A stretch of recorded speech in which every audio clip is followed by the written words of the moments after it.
ओम नमो भगवते वासुदेवाय। जय श्री कृष्णा। नमस्कार दोस्तों, स्वागत है आप सभी का मेरे YouTube चैनल आर के भक्ति ज्ञान में। भक्तों, आज की वीडियो में हम आपको पूर्णमासी की व्रत कथा सुनाएंगे।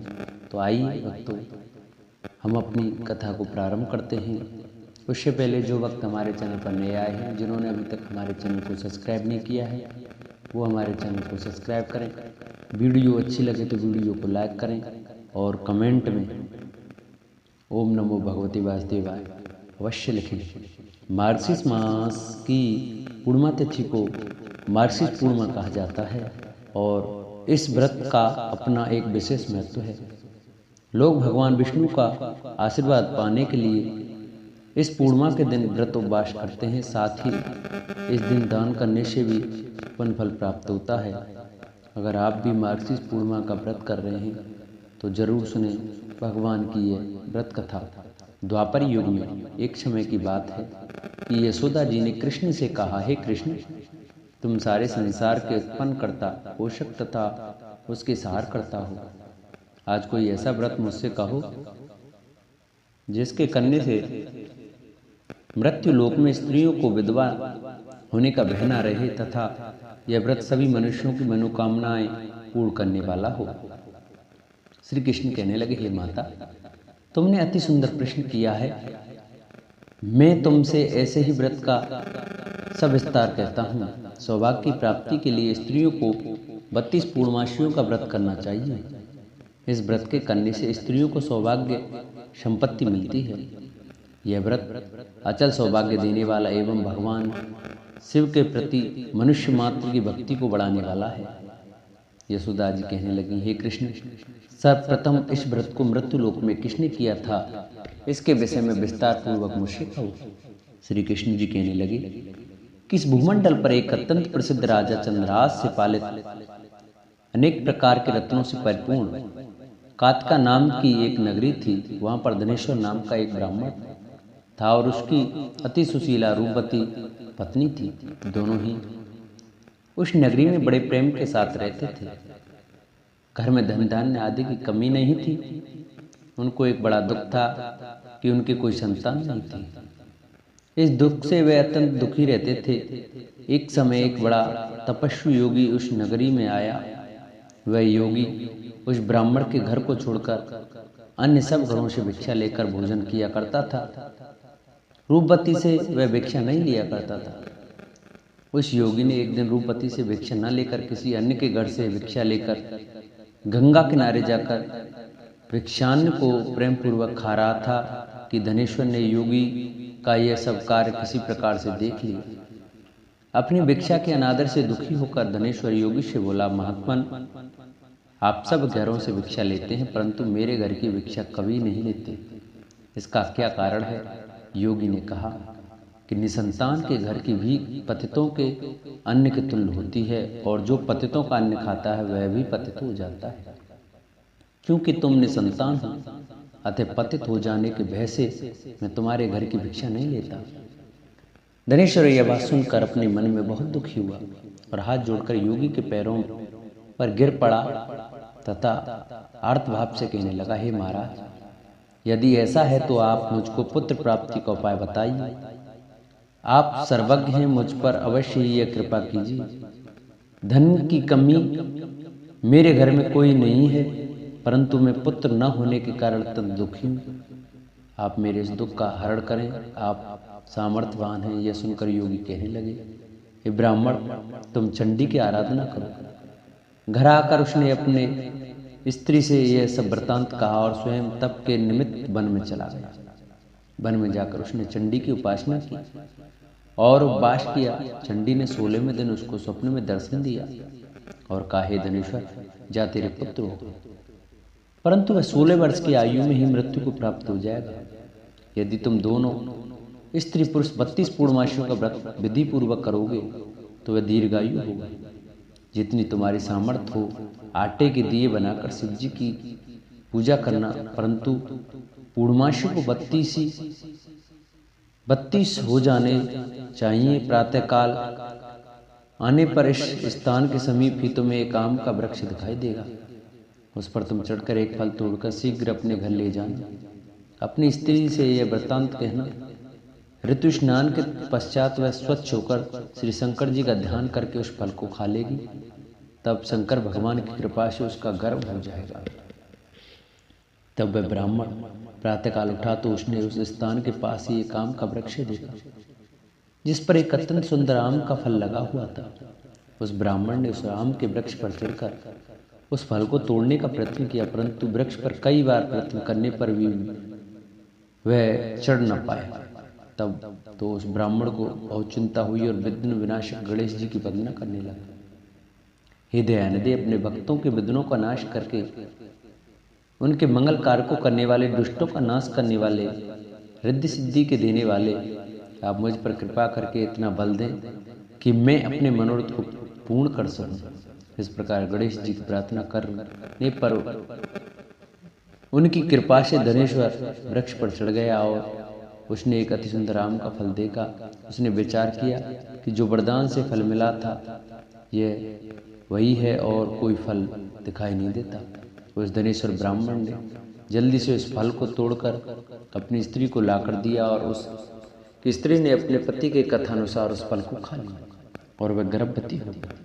देवी जी की असीम कृपा से उसे एक अत्यंत सुंदर पुत्र प्राप्त हुआ, जिसका नाम उन्होंने देवीदास रखा। माता पिता के हर्ष और शोक के साथ वह बालक शुक्ल पक्ष के चंद्रमा की भांति अपने पिता के घर में बढ़ने लगा। भवानी की कृपा से वह बालक बहुत ही सुंदर, सुशील और विद्या पढ़ने में बहुत ही निपुण हो गया।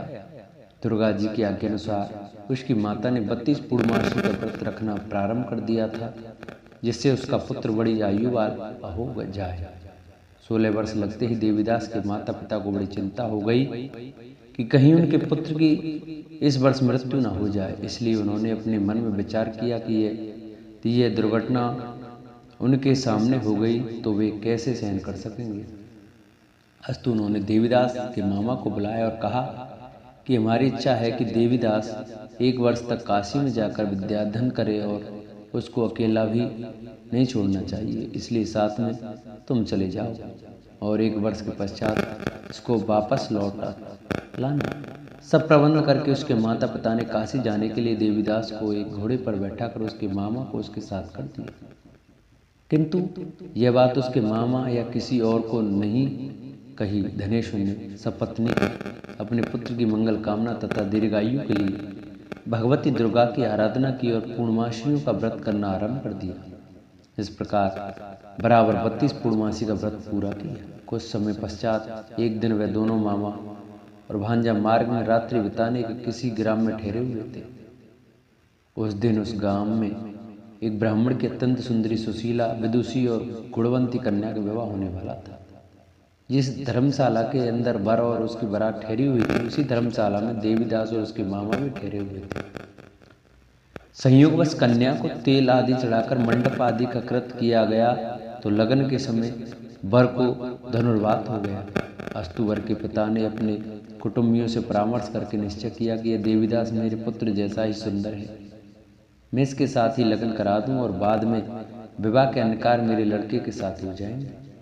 ऐसा सोचकर देवीदास के मामा से जाकर बोला कि तुम थोड़ी देर के लिए अपने भांजे को हमें दे दो, जिससे विवाह के लगन का सब कृत्य सुचारू रूप से हो सके। उसका मामा कहने लगा कि जो कुछ भी मधुपर्क आदि कन्या दान के समय भर को मिले वह सब हमें दे दिया जाए तो मेरा भांजा इस बारात का दूल्हा बन जाएगा।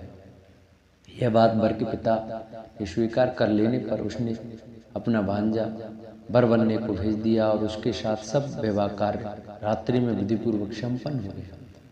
पत्नी के साथ वह भोजन न कर सका और अपने मन में सोचने लगा कि न जाने यह किसकी स्त्री होगी। वह एकांत में इसी सोच में कर्म निश्वास छोड़ने लगा तथा उसकी आंखों में आंसू भी आ गए। तब वधू ने पूछा कि क्या बात है, आप इतने उदासीन व दुखी क्यों हो रहे हैं। तब उसने सब बातें जो वर के पिता व उसके मामा में हुई थी उसको बता दी। तब कन्या कहने लगी कि यह ब्रह्म विवाह के विपरीत हो कैसे सकता है। देव, ब्राह्मण और अग्नि के सामने मैंने आपको ही अपना पति बनाया, इसलिए आप ही मेरे पति हैं। मैं आपकी ही पत्नी रहूंगी, किसी अन्य की कदापि नहीं। तब देवीदास ने कहा, ऐसा मत करिए, क्योंकि मेरी आयु बहुत थोड़ी है। मेरे पश्चात आपकी क्या गति होगी, इन बातों को अच्छी तरह विचार लो। परंतु वह दृढ़ विचार वाली थी। बोली कि जो आपकी गति होगी वह मेरी गति होगी। हे स्वामी, आप ठहरिए और भोजन करिए, आप निश्चय ही भूखे होंगे। इसके बाद देवीदास और उसकी पत्नी दोनों ने भोजन किया तथा शेष रात्रि वे सोते रहे।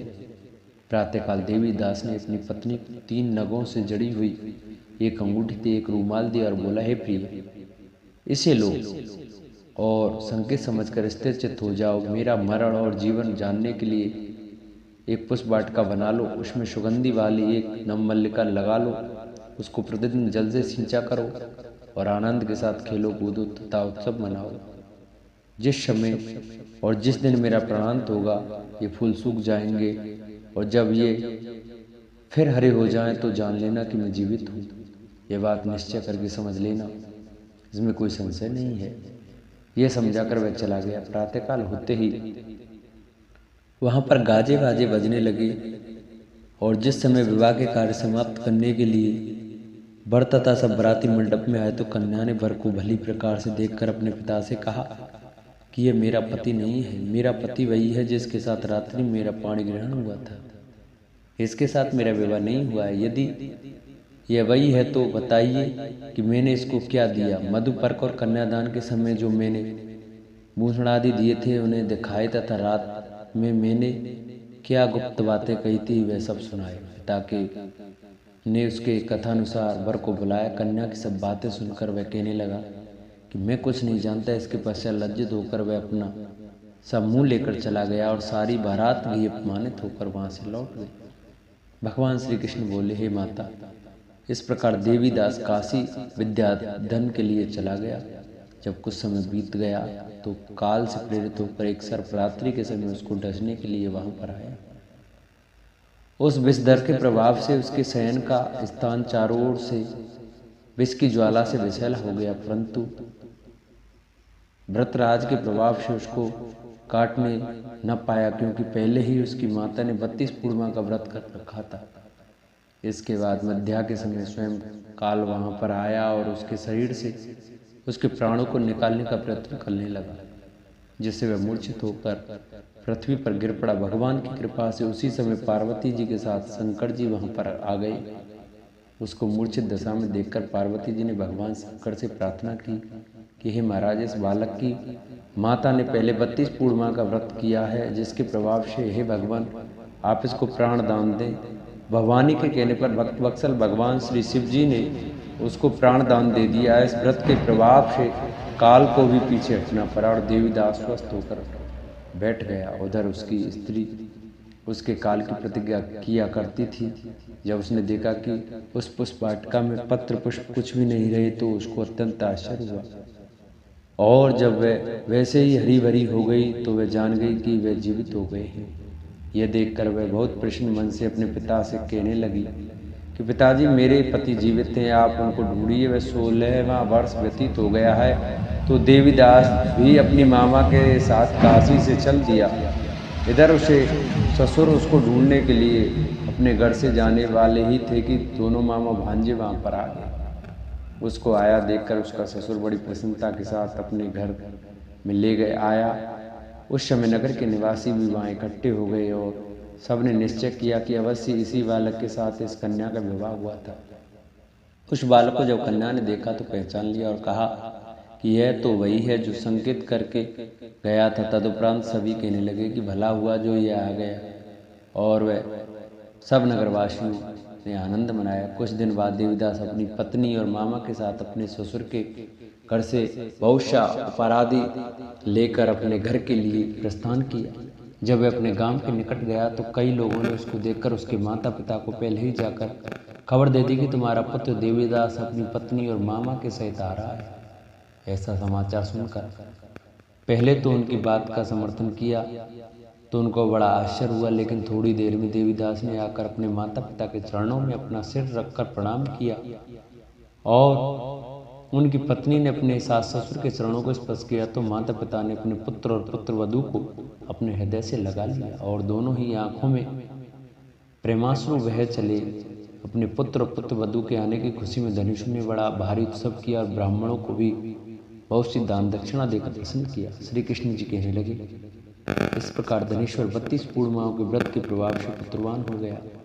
जो भी स्त्रियां इस व्रत को करती हैं वे जन्म जन्मांतर में वैधव्य का दुख नहीं भोगती और सदैव सौभाग्यवती रहती हैं। यह मेरा वचन है, इसमें कोई संदेह नहीं मानना। यह व्रत पुत्र पौत्रों को देने वाला तथा संपूर्ण मनोकामनाओं को पूर्ण करने वाला है। 32 पूर्णिमाओं के व्रत करने से व्रती की सब इच्छाएं भगवान शिव जी की कृपा से पूर्ण हो जाती हैं। बोलो शंकर भगवान की जय। जिन भक्तों को हमारी यह पूर्णमासी की कथा अच्छी लगी हो वो हमारी वीडियो को ज़्यादा से ज़्यादा शेयर करें, चैनल को सब्सक्राइब करें और कमेंट में ओम नमो भगवते वासुदेवाय, ओम नमः शिवाय अवश्य लिखें।